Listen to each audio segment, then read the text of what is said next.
Hey guys, this is Sean McGarry. I'm in Cincinnati, Ohio at Taft Theater to be exact, and I'm so excited. I'm going to go inside and have a conversation with the amazing, talented Daniel Donato and go to the show tonight. So let's go inside and check it out. Come on. Let's try not to get hit. Daniel, good to see you, buddy. How are you, man? I'm good. Good to meet you finally. Yeah, I know, right? Yeah. We'll talk about that in a second. Almost a sold-out show tonight. What are we, less than 100 tickets? Yep. All right, I think it's going to be a sellout. So righteous. Setting up. You played Cincinnati before, but not Taft Theater, correct? You played the renovated Ludlow garage twice, I think. Yeah. It's exciting. Can't wait for the show. So, dude, real quickly, you're not from Nashville. You were actually born in Jersey, correct? Actually born in Florida. Okay. My mom was 21 when she had me, and she was visiting her grandparents. Okay. John and Priscilla. And Priscilla is still alive. John, rest his heart, they were married for over 60 years. Wow. Yeah. Very cool. He was in the Navy, and they had the American dream of love and family, and she now has great grandchildren. Wow. Yep. And Tremendous. I was her first great grandchild, and my mom was visiting them, and I came about 7 weeks early. Okay. And then I was in the hospital for about 2 weeks, and it's just what my mom tells me. I don't remember anything, you know. Right. But then we moved back to Jersey, and then I was about 7. I moved to Spring Hill, Tennessee. Little did you know that you would grow up in the perfect town for you to foster your talent, man. And I read that you started with Guitar Hero. Is that true? Yeah. That's crazy, man. Yeah. A Guns N' Roses song, I think you were playing or something? Paradise City, that was it, man. It was, and the rest is history. So how old were you seriously when you bought your first guitar, like a real guitar? Well, I'll tell you, we moved into Spring Hill on Christmas Eve when I was 7. And the next morning, the first morning in the house, my dad bought me a little Squire Stratocaster. Yeah. So the design for it was always there. Yeah. And it was about 5 years later I picked it up. Did you take lessons? Yeah. Okay. I took lessons for a little while with Skylar Schultz over at Sky Music in Brentwood, Tennessee. Okay. It used to be Gene Ford Music. And I still see Skylar. Very cool. I'm sure he's town. proud of you now, right? Yeah, it's a blessing. Yeah. And my dad also taught me at first. Okay. And then a lot of my lessons came when I was from 14. I still take lessons, but we never stop learning, right? Yeah. Yeah. Really, when Which I think is awesome to hear you say you take lessons. Oh, you got it. Yeah. Yeah, you got it. Do you have somebody to study with, or just? Yeah, or I'll just or I'll go on YouTube and I'll look at Lenny Bro videos or Joe Pass and Tal Farlow. Okay. Yeah, always learning. Red Volkart has a lot of great videos. I used to study with Johnny Highland, and there's a lot of great old players in Nashville that no one knows because they're mainly studio guys like Danny Muhammad and Kenny Vaughn or James Mitchell. Yeah. Kenny's more well known because he plays with Marty and JD Simo. He's playing here in a couple of weeks. Yep. Yeah. Back in the day, we were all playing on Broadway. And I saw a video of you last night with you and JD playing. I was doing some deep diving. With Don. Fucking crazy, man. Yeah. You and JD, and you couldn't have been, I don't know. Well, let me ask you, how old were you when you first started that gig with Don? I think I was 16. 16. When I sat in with JD. So you were sitting in. Is that how you got the gig, sitting in with him? Did you kind of take over his spot? Yeah. He was making a sandwich one day and he cut his hand. Oh, shit. Like 4 hours before the gig and called me. I remember I was getting out of school. School got out. I went to Independence High School in Thompson Station, and it's about a 45-minute drive to the city. And it was 2:37, and I remember at 2:39, JD called me. 2:37, school would get out. 2:39, I'm walking to my car, because in Tennessee at 16 you start driving. And he called me. He goes, Dan, I cut my hand. Can you sub for me tonight?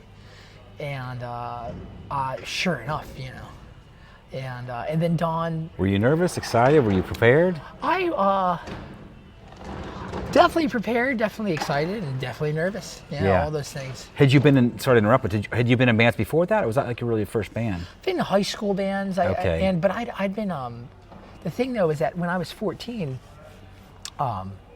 I started going down on Broadway and playing on the street, and my dad would drive me. Yeah. And he would stand in a vicinity near me and make sure nobody like came and stole my money. Yeah. You know. So you were busking at 14. Yeah. I would busk, you know, from like 10 to 2 usually. And then my dad and I would go and make the rounds, and we would go down to Legends Corner, Paradise Park, and we'd go to Roberts, and I would sit in with bands. And that's crazy cool. Yeah. What a crazy experience at that age to be part of that scene, that thriving, exciting scene, man. Yeah, it has to be just incredible. It is a blessing. Yeah. So let's get into that, man. So you got in the Don band, right? Mm-hmm. Don's band, and so a lot of great guitar players come from that, and you're passing the torch. I think Guthrie was in that band for a while. JD. Mm-hmm. Who were some other great players that people might know that were in that band? Is it just the list too big to talk about, or? Oh, Brent Mason. Oh shit, that's right. Johnny Hyland, Red Volkart, Porter McClister, and Luke McQuarrie now. Yeah. Luke's a big fan of Luke's. He's a savage. Yes. Of a player and a singer. Yeah. Chris Casello. Okay. Played with that band, and James Mitchell. Okay. Pretty much anyone, Kenny Vaughn, anyone that knows how to put 2 and 2 together on a Telecaster. Not saying that I do, but all those guys do, and they got to play with Don. Yeah. Well, you know, it's crazy because that's we're meeting for the first time in person today, and our mutual friend Peter Gray, who we'll talk about in a second, kind of was gracious enough to introduce me to you. But I found you probably like a lot of people just on YouTube surfing the web one night, and I'll tell you the first video, and I maybe even ask you about this later, but it was like 8 clips of you playing on Broadway at Roberts, and I saw you were just shredding and tearing it up. But I remember this, I freaked when I saw you did it was The Weight. You were doing a solo to The Weight, and you did the slick.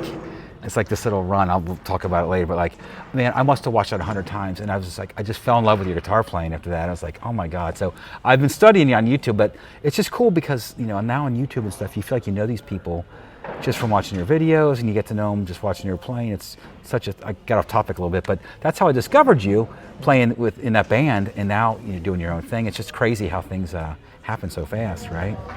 Yeah, I try not to really look at the speed at which things happen, because my whole trip of playing music has, it seems like the design of it, the longer I do it, I feel like it was set forth prior to me being aware of it, but I feel like I've been required to skip no steps. Yeah. Like not a single step. How old are you? 29. 29. You're a kid. With all due respect. Yeah. You're young, dude. Yeah. I've done every kind of show that people do in regular form, busking, honky-tonking, playing in people's bands as a hired gun, doing it in clubs, doing it in venues, doing big, get hired to play in front of tens of thousands of people. Yeah. Fairs, just like, you know, bar mitzvahs, everything, wedding, you know, like anything you could, everything that I've heard of people doing, I've had the chance to do it. Yeah. Well, that's how you become a pro, right? I think so. Yeah. The good, the bad, and the ugly. Yeah. And here you are selling out Taft Theater tonight in this beautiful theater. Yeah. And it's just amazing to see like your career, like it's crazy. We were talking a little about this before the cameras were rolling, but like it's kind of a lifestyle, right? Like your fans and stuff. I mean, it's kind of like a modern day, and correct me if I'm wrong, like for lack of a better comparison, like a Dead Fish kind of family type thing. Oh, Cosmic Country? Yeah. Yeah, I feel like the Dead, you know, they were able to take the values that were instituted in basically the foundation of this country. Mm-hmm. You know, a covenant with the highest, most unifying ideal that man can conceive, and leave the individual accountable for the pursuit and potential that holds. Yeah. And requisite within that pursuit is the individual being accountable to a community. Okay. And so without a community, none of this happens. You're right. And there's all kinds of community in music.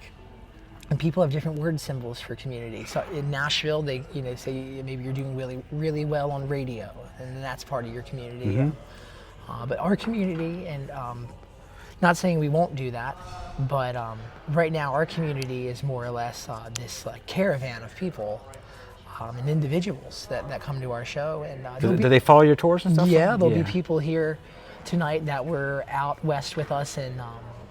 All the way from Seattle to Southern California, and they were there with us. They followed us to Colorado, and I mean, how good does that feel? That they're following you and your music and the scene that you're creating. It's amazing, isn't it? It's amazing. It's amazing. I feel really accountable for it. Yeah. And really privileged. Sure. So it's quite the thing. Yeah, I mean, there's been a big buzz about you for a long time, but I think I read somewhere where Rolling Stone magazine, I don't know when, called you the next greatest guitar player from Nashville or something. Oh, really? Quote. Yeah. You didn't see that?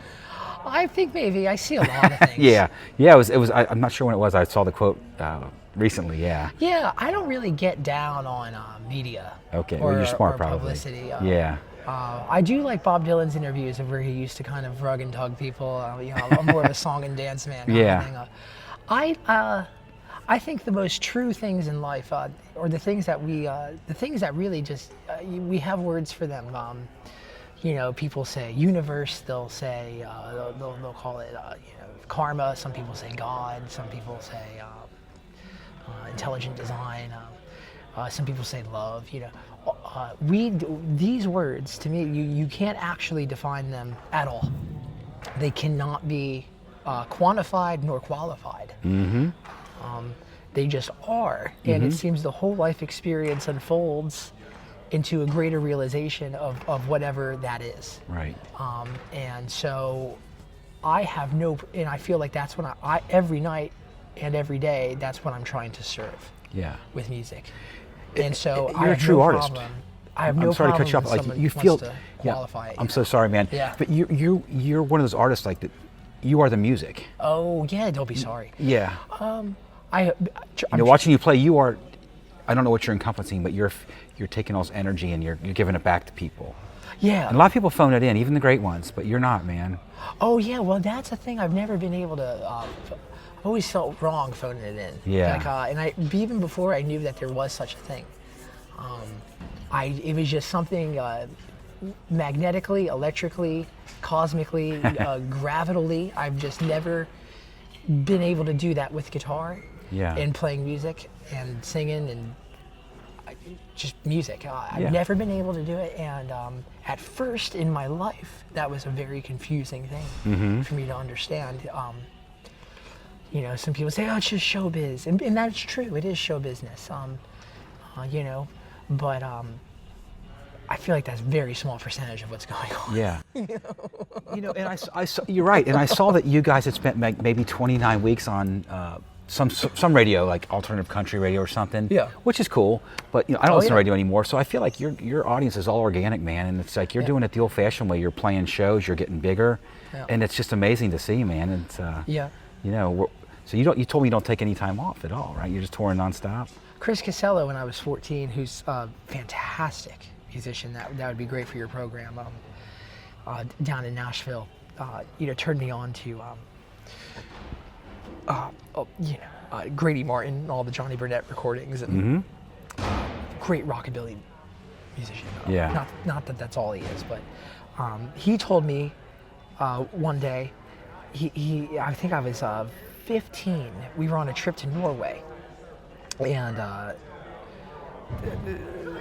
all these Broadway musicians got paid some money to go over to Norway and play a festival in some local town. There was a guy who had some oil money or something out there. Okay. And he told me, he goes, we had the day off in Norway, and we were at this place getting pizza, Norwegian pizza, And I didn't know there was such a thing. It was, And I said, what are you going to do with your day off, Chris? You know, you can walk around and stuff. And I was enamored with all these guys. Yeah. When I was that age, they might as well have been Jimmy Page. Sure. In my eyes. And he said, oh, Dan, you'll learn this, but there's no days off, just days less on. It's pretty wise stuff. Yeah. Yeah. Good advice, right? Sound advice. And the older I get, that echoes in my mind. It just unveils and unveils, and it's true. Yeah. It seems very true. Yeah. Days less on. What's one of your favorite moments so far touring? Like any favorite musicians you got to play with? Anybody I don't know, I'm sure you've got a ton of stories, but anything stick out? My band, man. I got to say that first. Okay. It's my band. Burners. Nathan and Will and Will. Nathan Aronowitz, Will Clark, and Will McGee. Yeah. My God. Your guys, right? Yeah, man. Yeah. How'd you all connect? Just one piece at a time. Okay. And the thing I learned with playing with Don Kelly was, if you surround yourself to be a band leader, you have to surround yourself with people that are pushing you, right? Pushing you, yeah. and they know how to play. Yeah. You know, because playing, the whole concept of play implies that there's an understanding of what the task is, and there's parameters of what's going on.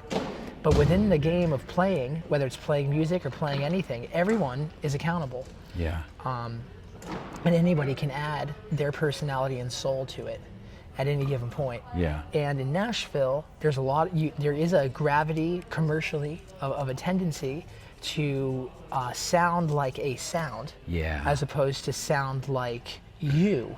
And if you put the chips on you, the risk is higher, but the reward manifests in a different form. Yeah. And there is a total commercial necessity and class to sounding like a sound. Sure. That's a great deal. Yeah.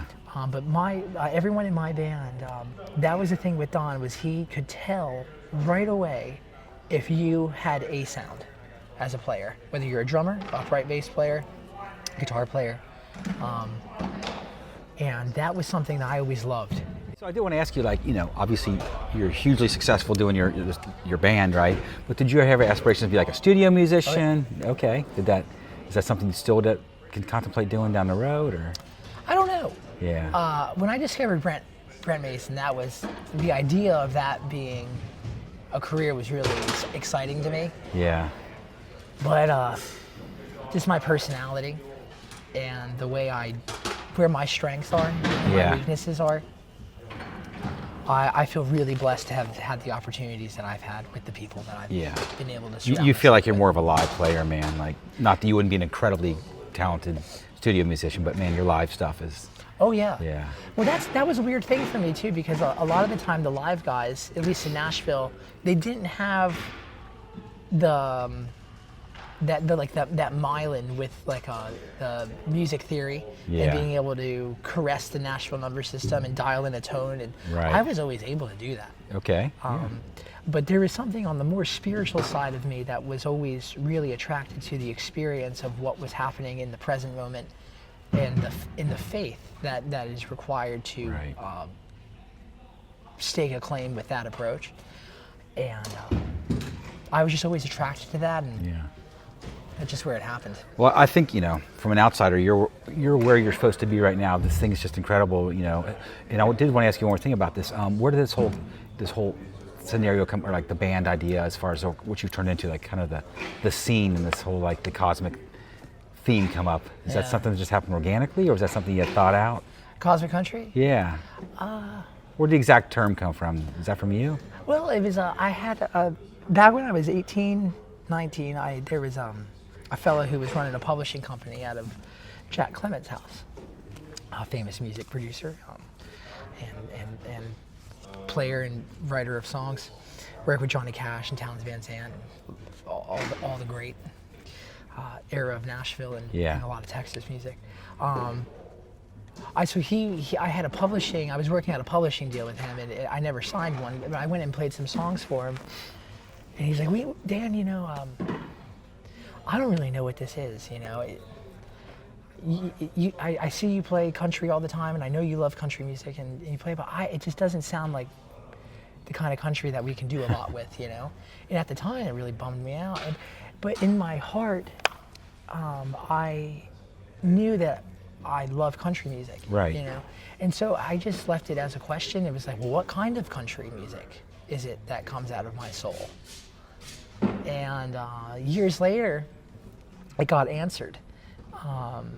There is this fella, Donnie, who is this, he was a guy, he would kind of switch between being homeless or he would go and stay with people and stuff. He was always at Roberts in the day time. And one day, I was playing at Roberts in the day. It was like a Wednesday from like 2 to 6 p.m. You know, made like, the base pay was $50. I think I walked out with like 65 bucks. Yeah. And I spent 10 on lunch, you know, and then another 10 on parking. And I remember, you know, Donnie would always come in and he would pay for wine, and he would bring in his own styrofoam cup and he would pay for wine with loose change. So he always had this cup of wine with him with like this plastic Pilot coffee cup, like a big one, you know, and he'd fill it up with wine. And I remember I was walking out the back door of Roberts, which is where the Ryman Alley is and everything. And we had just finished playing and he goes, Danny, you know, he'd been seeing me play for years, you know, since I was a little boy. Donnie just kind of came with the place at Roberts. He was just always there. He was always cool. And he said, you know, he's like, that was a lot. That was cosmic country. You asked someone that I played with that some of my favorite musicians I've been able to play with, Bill Kreutzmann and Phil Lesh. And Bob Weir, but I got to work with Bill and Phil more. No kidding. So, you know. That's pretty cool. We were rehearsing at Bill's house and he asked me how Franklin's Tower goes. You gotta be kidding me. And I'm like, is this a test? Yeah, are we being punked here? Yeah, no, and he was serious. Like, and that's part of crazy, the dude. Genius of somebody is if you can bring experience into a situation without it being adding any weight onto your spirit. That is like, I feel like totally setting your material vessel up to be a spiritual vessel for music. Coming from a great place, man, and I know you got to do a sound check here in a few. I can't thank you enough for your time. Yeah, I want to ask you real quickly. Please. So we talked briefly about it.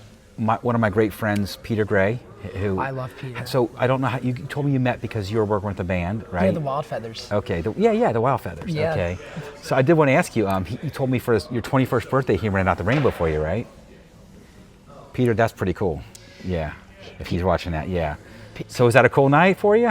Yeah, and that was my first long tour. And Peter really made me feel really welcome because I was really young and I wasn't really prepared for the lifestyle of what touring is. Now that I'm almost 30, I get it. And I just wasn't really able to hang back then. Okay. I was a really intense, studious musician. And it shows. I'm still that, but my personality has realized itself a little bit more. Now I can hang. But at the time, with that band, I was just kind of the black sheep. And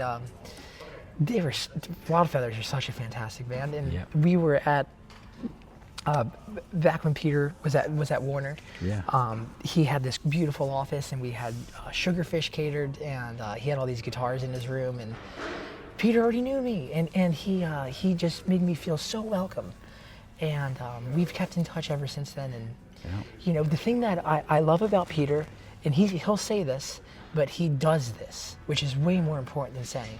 And he's an inspiration for me behind this. And I'm not at a level of success that Peter's had in the music business because he's huge, yeah. He's done a lot, and he's a great father and a great husband. Yes. Which I hope to be. But he never has forgotten where he started and where he came from. Because if you lose that to this business, then you lose the light. You're putting the light under a bushel, and that's not so the deal. smart. That's one of the smartest things I've heard you say. That you said a lot of smart things. It's so true though. Like if you lose yourself, and you know, Peter Gray's a good friend of ours. Who we're big in the record industry. Hooked us up, or I wouldn't be here today. But you know, I met him when he was working for a local Tri-State Promotions record company here, and he never changed a bit.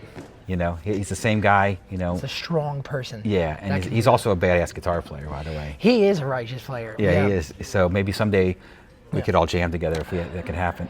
Let's jam, Peter. I have a feeling he'll make that happen. Daniel, dude, I can't thank you enough, man. It's been an incredible pleasure. I'm so psyched for the show tonight. Yeah, thank you. Me too. Yeah, so thanks again. make sure you check Daniel Donato out. He's on tour everywhere. He doesn't stop. He's a maniac. He's a machine. Any new albums coming out? You guys are recording soon? Yeah, we just did a record with Vance Powell. Okay. Our second record with him. Okay. And it'll be coming out in time. Okay, wherever music's sold. Signing off from Taft Theater in Cincinnati, Ohio. Daniel Donato, Sean McGarry. Thanks again, brother. Rhythm of Life. Rhythm of Life. Thank you, Peter. Thank you, Sean. Thank you, everyone. Thanks, listening. brother. Thank you. Yeah, thank you. My friend Joe Bonamassa, if I had a collection like him, Oh, shit. I would definitely be playing all kinds of historic instruments because that's part of the value of the show. Yeah, and he almost lost that in the fire recently, man. He came dangerously close, didn't he? He did. That was crazy. Fucking nuts, yeah. This thing's great, though. It's Let's hear a little bit, man. Yeah. It sounds really good.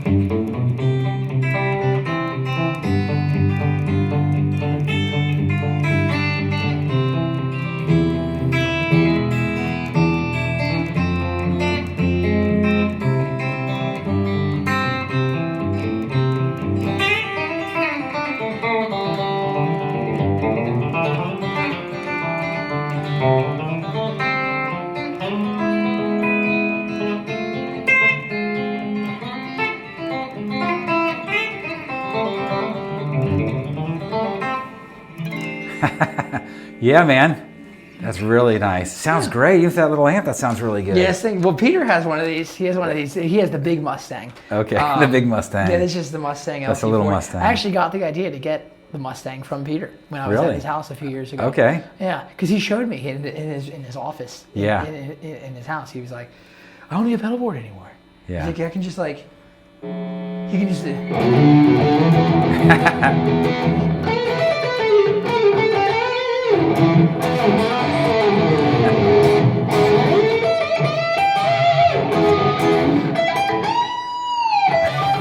Yeah. That's You can awesome. do all kinds of. So Yeah. it's fun to rehearse it. It's got a tuner and it's awesome. It's perfect for backstage. Can I see your guitar real quick? Please, yeah, I'd be Yeah. honored. You'll make I just it wanna- sound better than I will. Yeah. Yeah. No. Let's see here. It's a cool deal. Yeah. Yeah, buddy. Oh yeah. Yeah, crank it. Yeah. Yeah, pick.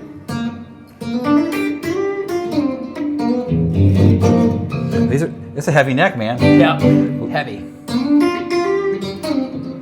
It's like You have to old, get picky. yeah, it's like old manual Ford Ranger or something. You use your fingers like almost for everything, don't you? Yeah, I practice that too. Yeah, that's, so Yeah. that's just like in bluegrass they have the down, down, up. Like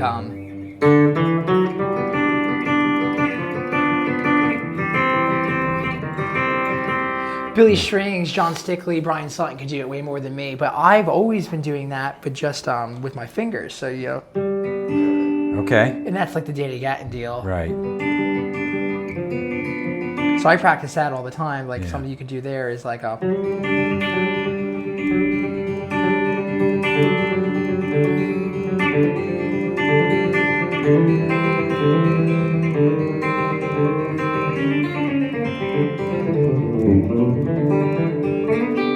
Yeah, man. Yeah. That's really cool. Yeah. Yeah. Dude, thank you so much. Yeah, Sean, thank you. Yeah, I'm going to get out of your hair here in a second.